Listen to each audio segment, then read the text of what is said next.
아까 그 추가로 5년 더 제출하신 세액 공제 관련 내역에서 제가 3,700만 원이라고 말씀드렸는데 3천만 원입니다. 공제 중복된 내역까지 정리를 하니까 3천만 원이 나와서 정정하겠습니다.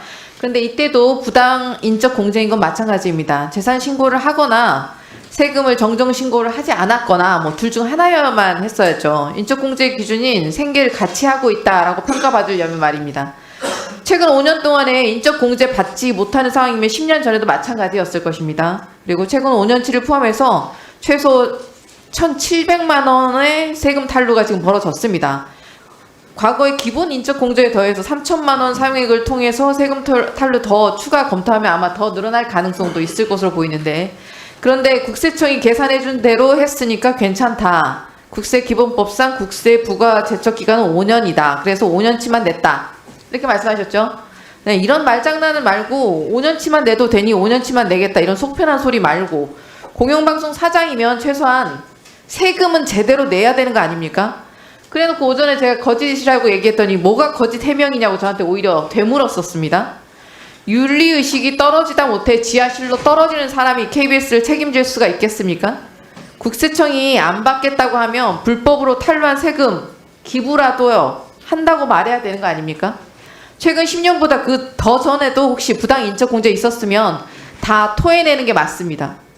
추가적인 부당 인적 공제 적발, 그리고 이를 은폐하기 위해서 계속 말장난스러운 거짓 해명, 지금 당장 사과하십시오. 사과하시겠습니까? 제가 말장난은 안 했고요. 부당하게 공제받은 부분에 대해서 인정하고 사과 말씀을 드렸습니다. 그리고 국세청에 문의한 결과 추징 납부 세액은 5년간 세액이라고 해서 그걸 냈고요. 또 황 의원님께서 네, 그렇게 10년치를 요구하셔서 네네. 냈는데 뭐 세금 납부하겠다고 하셨으니까 내일 오전 중이라도 조치를 하십시오. 네, 국세청이 안 부당 납부한 받겠다고 부분 하면 사과드리겠습니다. 네, 예, 국세청이 만약에 안 받겠다고 하면 기부라도 하십시오. 예, 10년치 그냥 사과 쭉 하고 기부하시는 거 어떻습니까? 네, 국세청에서 뽑아주는 자료대로 처리하겠습니다. 국세청이 받지 않는다고 해도 세금 탈루는 지금 드러난 거 아닙니까? 가족들, 그리고 가족들 국세청 자료, 지금 자료 제출 안 하신 거 자료 바로 제출하십시오. 부당 인적 공제 등 지금 밝혀진 것보다 아마 세금 탈루가 더 늘어난다면 어떻게 하시겠습니까? 사퇴하시겠습니까? 더 늘어날 건 없을 것 같은데요. 제 부모님 한 분이고요. 네. 그 자녀들은 성인이 되면 자동으로 떨어져 나가더라고요. 그러니까 말씀하신 것처럼 부당 인적 공제 더 드러나면 뭐 사퇴하십니까? 아니 뭐 가정을 질문이신데 제가 뭐 다른 가족이 없기 때문에 사퇴하신다는 얘기시죠? 답변하십시오. 네, 가정을 전제로는 말씀드리지 않겠습니다. 참 뻔뻔스러운 답변입니다. 윤석열 정권의 인사들은 참 뻔뻔하기가 이로 말로 할 수가 없는데, 그구들의 스포트라이트를 받는 이진수, 김문수 등이 아마 너무 부러웠나 봅니다. 윤석열 정권의 언론 탄압, 방송장악 시도에 부역할 뿐만 아니라 극우 색채가 드러나는 역사 인식이 반복적으로 표출되고 있습니다. 후보자 역시 뭐 이미 역사적 평가가 끝난 사안들마저 언급하는 것은 적절하지 않다, 논평할 위치에 있지 않다 등으로 답변을 회피했는데, 5.18은 자유민주주의와 인권의 가치를 지켜내기 위한 민주화 운동 맞죠? 맞습니다.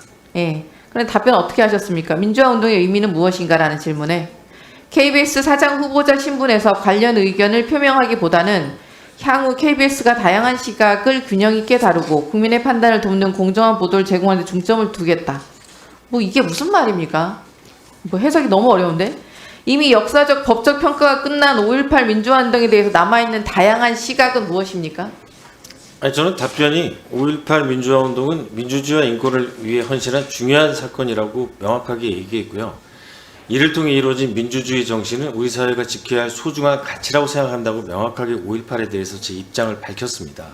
광주 민주화 운동에 북한군이 투입되었다라고 생각하는가라는 질문에 뭐라고 답변하셨습니까? KBS 사장 후보자로서 특정 역사적 사건과 관련된 주장에 언급하는 것은 적절하지 않다. KBS 사장 후보자니까 더더욱 답변해야 되는 상황 아닙니까? 북한군의 투입 주장, 그 어느 사안보다 가짜 뉴스 아닙니까? 정보의 취사 선택 운운하면서 언론의 역할을 강조하더니 아무런 근거도 없이 북한군 가짜 뉴스는 특정 역사적 사건을 언급할 수가 없어요? 기자 출신 맞습니까? 가짜 뉴스 맞습니까? 답변하시죠. 1분 더 드리세요. 확인되지 않은 사실이라고 생각합니다. 확인되지 않은 사실이에요? 북한군 개입이 확인되지 않은 사실이 저희가 이제 가짜 뉴스라고 얘기할 때는 통상적으로 뭐 조작된 언론의 외피를 쓰고 나온 기사 형태의 사장 하는 후보자의 거고요. 역사 인식이 처참합니다. 정말 5.18 북한군 개입의 허위 주장을 담아서 책을 낸 극우 인사는 현재 법원에서 징역형이 확정돼서 교도 수감 중입니다. 제 말이 아십니까? 그 말입니다. 확인되지 않은 허위의 사실을 주장했다는 겁니다. 확인되지 않은 허위 사실을 주장했다는 겁니다. 그러니까 네, 예, 북한군이 투입됐다는 그 사실은 가짜 뉴스죠. 가짜 뉴스보다 더 정확하게 허위 사실입니다. 근데 가짜 뉴스인 동시에 허위 사실입니다. 뭐 그렇게 가짜 뉴스임을 말씀하신다면. 인정하십니까? 5.18의 북한군 개입은 가짜 뉴스입니다. 뉴스입니까 아닙니까? 네, 가짜 뉴스인 동시에 근거가 없는 허위 사실입니다. 예, 정동영 의원님